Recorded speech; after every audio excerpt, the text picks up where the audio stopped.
as in the days of Noah were, so shall also be the coming of the Son of Man. For in the days that were before the flood, they were eating and drinking and marrying and giving in marriage until the day that Noah came, until the day that Noah went into the ark and the flood came and took them all away. So shall also be the coming of the Son of Man. When Yahweh shall come back, people will be in this spirit, the spirit of mirth. I can't even get through.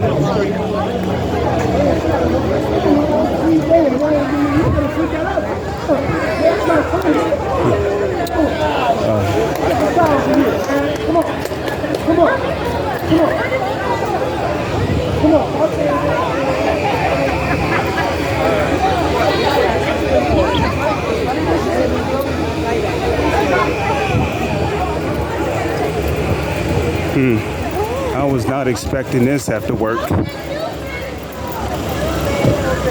God, I'm all sweaty.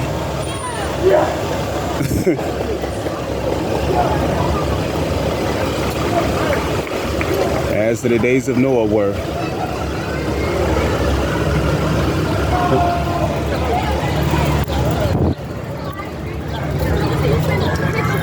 Everybody's in the spirit of marriage. Excuse me. See that? See that right there with the blonde hair? That's the dude right there. See that?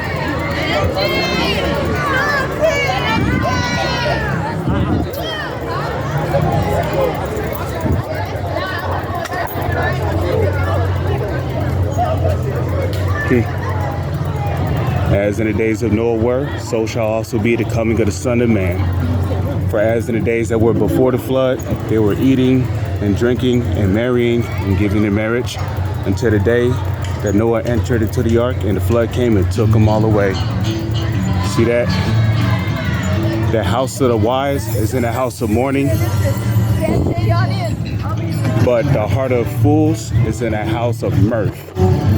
You see all them fancy people dressed up like that?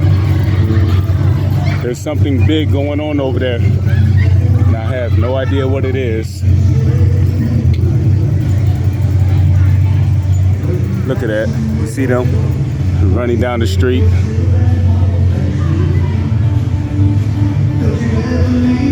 You see? Spirit of mirth out here. Anyways, I'm about to head home. Hey man, through. Hey, what can I say? Through. like the brother Yashawamba said, through. Look at that. This is a private event. I just went through a private event. I don't know if you brothers can see it right there, but see. It says private event right there. Look at that. All those people down there. Well, let me zoom in on my phone so you can see this. And again, Salakia, Shalom. First and foremost, I would like to give all praises, honor, glory, respect, and blessings to Yahweh, Bahashem, Yahweh Shai, Bahashem Rakha Kodash. Salutations to the Lord's elect on the four corners of the earth, pushing this truth and sincerity while patiently waiting for Yahweh Shai's return. And double honors to our apostles and elders of Great Millstone, which have taught us everything we know through the spirit and power of Yahweh, Bahashem, Yahweh Shai. Look at that. Party dresses, fancy suits, tuxedos.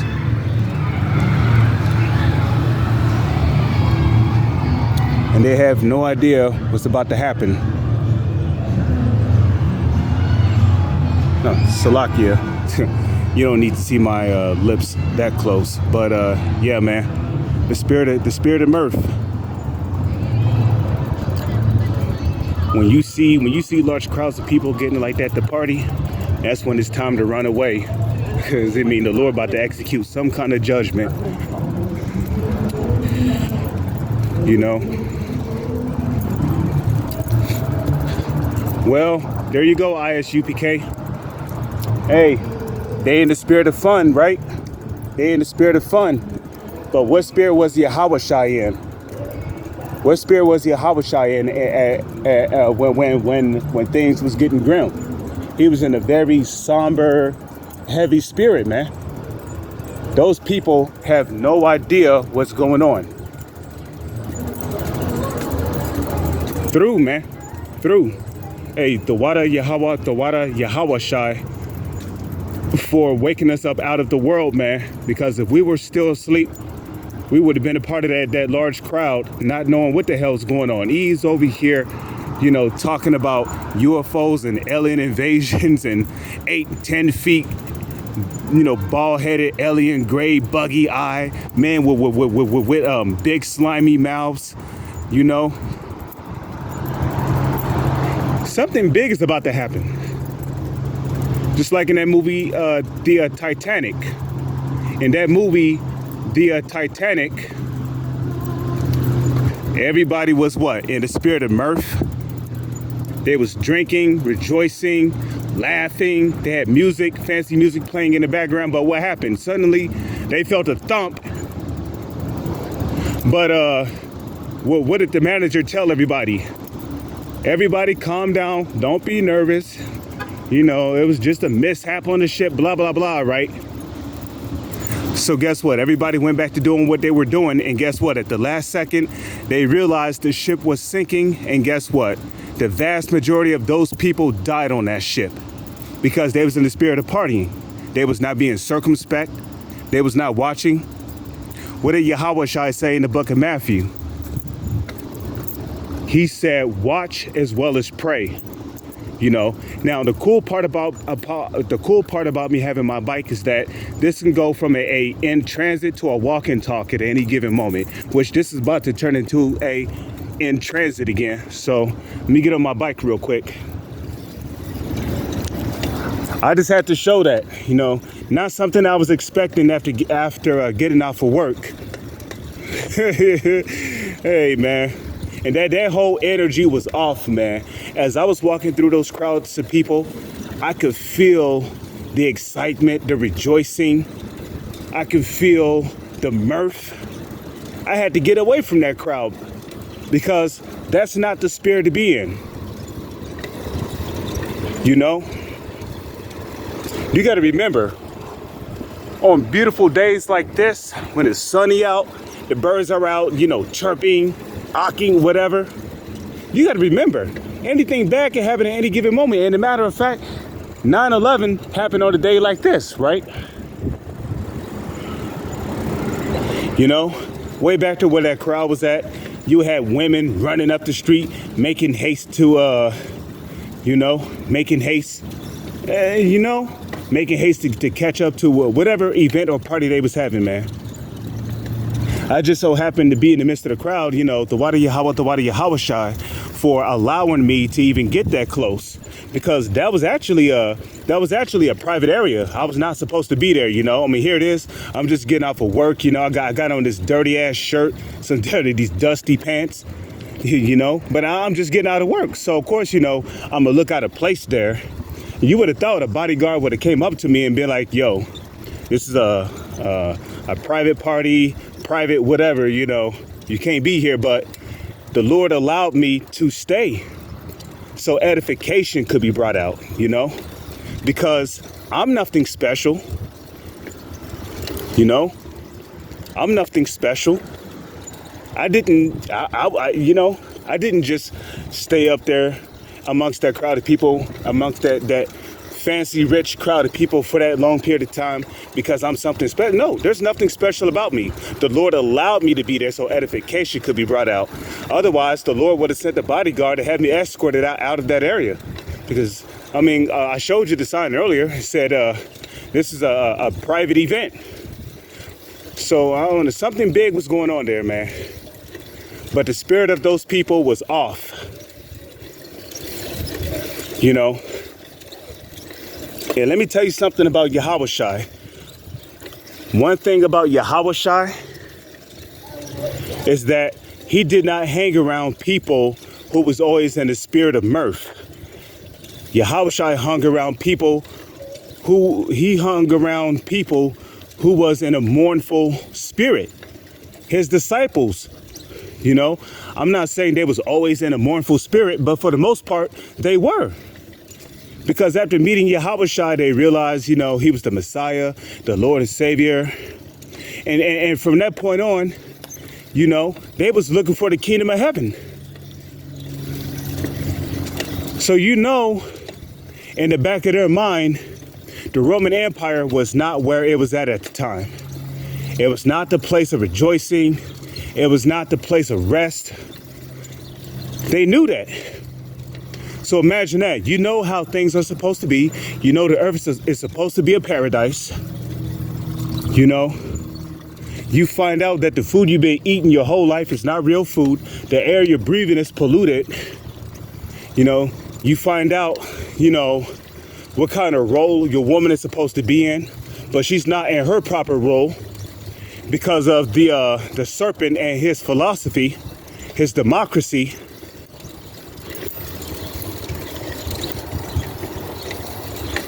You know, it puts you in a heavy spirit. When you're in your might, when you are in your right mind, when you are, excuse me, let me rephrase that. When you are in your right mind in this society, when you're in the spirit of Yahushua, you're not going to be in that type of spirit. Those group of people I showed you back there, you're not going to be in that spirit.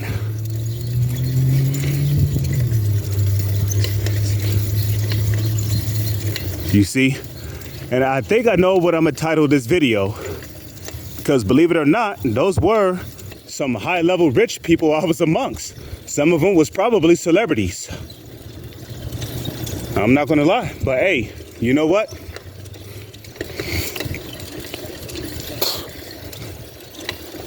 You know what? I don't want to be around people like that, you know? I don't care what celebrity you are. I don't care how famous or popular you are. I don't want to be around somebody who's enjoying their life in this kingdom to the point to where they want this shit to continue on. And that's why the scriptures speak about being around like-minded people.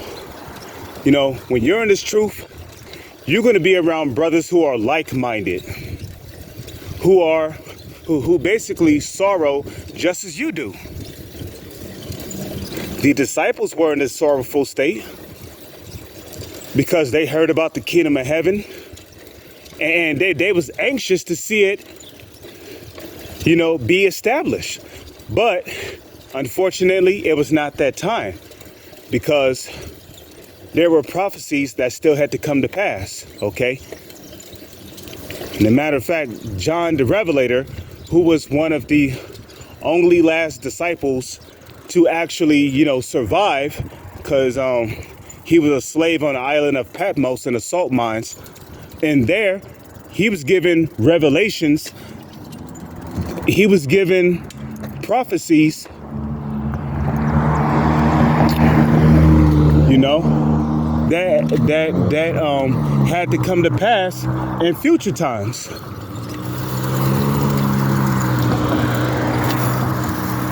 You see? But you could only imagine how they felt, having to endure their whole life in a Roman Empire. You know? And another thing about the disciples, another thing about Paul, and another thing about Yahushua is they stayed away from parties. you know? They stayed away from clubs and parties and chamberings and riotings. You know, they stayed away from those type of spirits, man. Because they understood that during the time of Noah, people was in that spirit, right? Like it says in Matthew 22, the 22nd chapter, and I believe the 37th verse, right? As in the days of Noah, so shall also be the coming of the Son of Man. For in that day, they was what? They was eating and drinking. Now, eating and drinking is a metaphor for what? Partying. That's what people do at parties, right? At parties, people eat and they drink alcohol. Because alcohol and eating is you can't make it up. Neither can you deny it. Eating and drinking alcohol is a beautiful combination because you feel good and you got food in your stomach. So you can only imagine, you know, eating and drinking, you know, is a metaphor. When that scripture say they were eating and drinking, it means they was in the spirit of mirth, partying, feasting, having fun.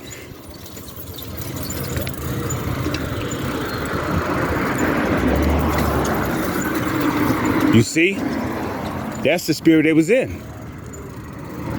Festive mindset. You know, they had music playing in the background. You know, there was all kind of sex going on. Babies getting born only to be drowned in the flood.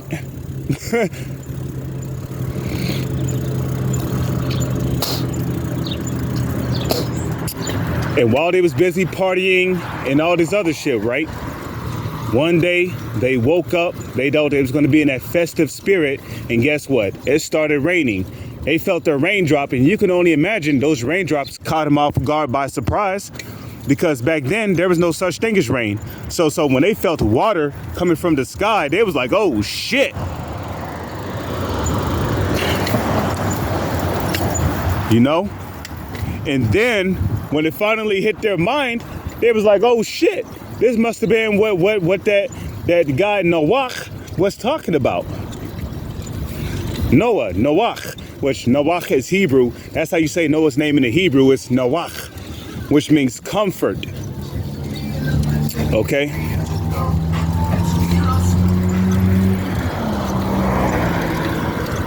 It means comfort. Hey, man. So, hey, by the time it started raining, Noah was already in the ark. Then what? They all ran right back to that ark where he was at. You see? Because they was quick to remember where he used to teach at. And you know what? That's what's going to happen in these last days. Okay? Right now, these people are ignoring us. They walk right past us whenever we go out and teach. They laugh us to scorn. Da-da-da-da-da. You see?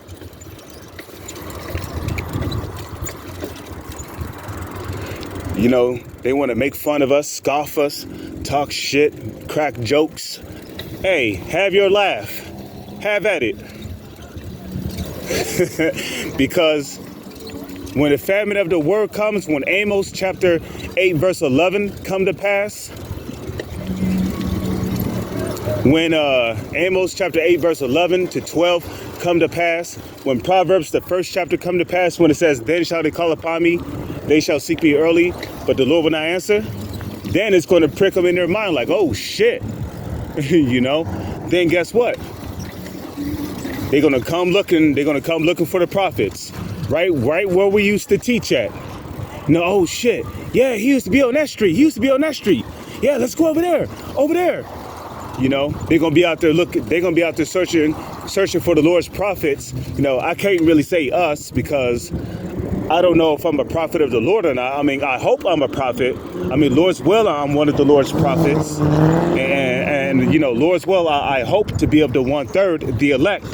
The 100, I hope to be a part of the elect, okay? I hope to be a part of the Lord's chosen to be delivered in these last days.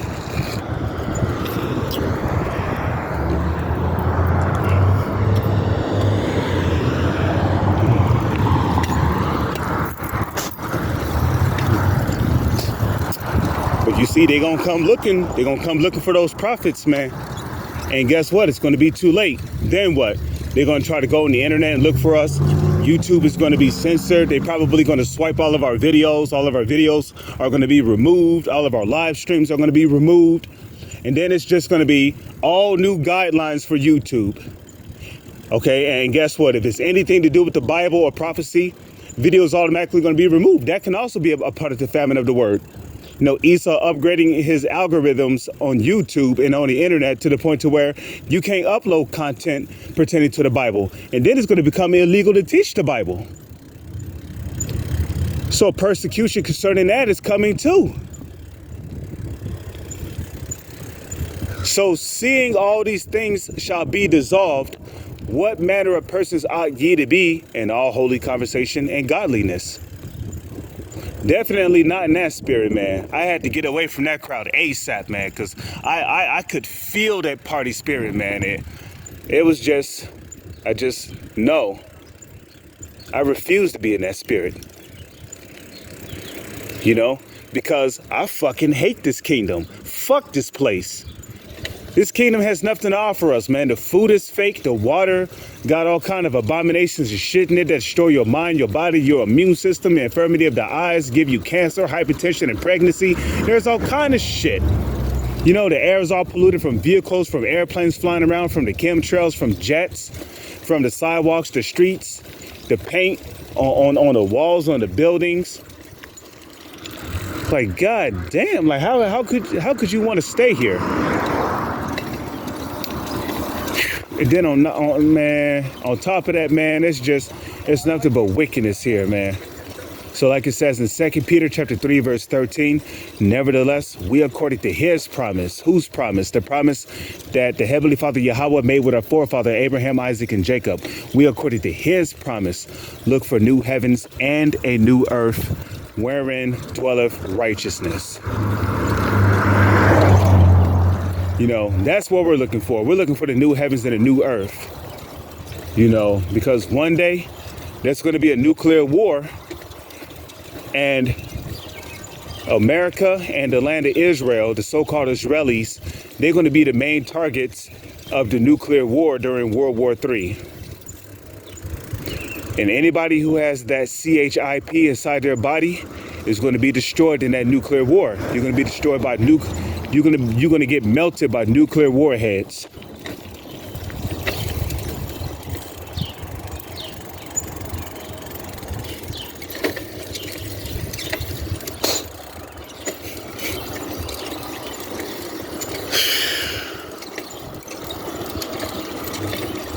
So yeah, man, the Lord is terrible. And we can only pray and hope to be of the elect and for the Lord to deliver us in these last days, because terrible times are coming. With that, I'm going to say shalom. It's on to the next one.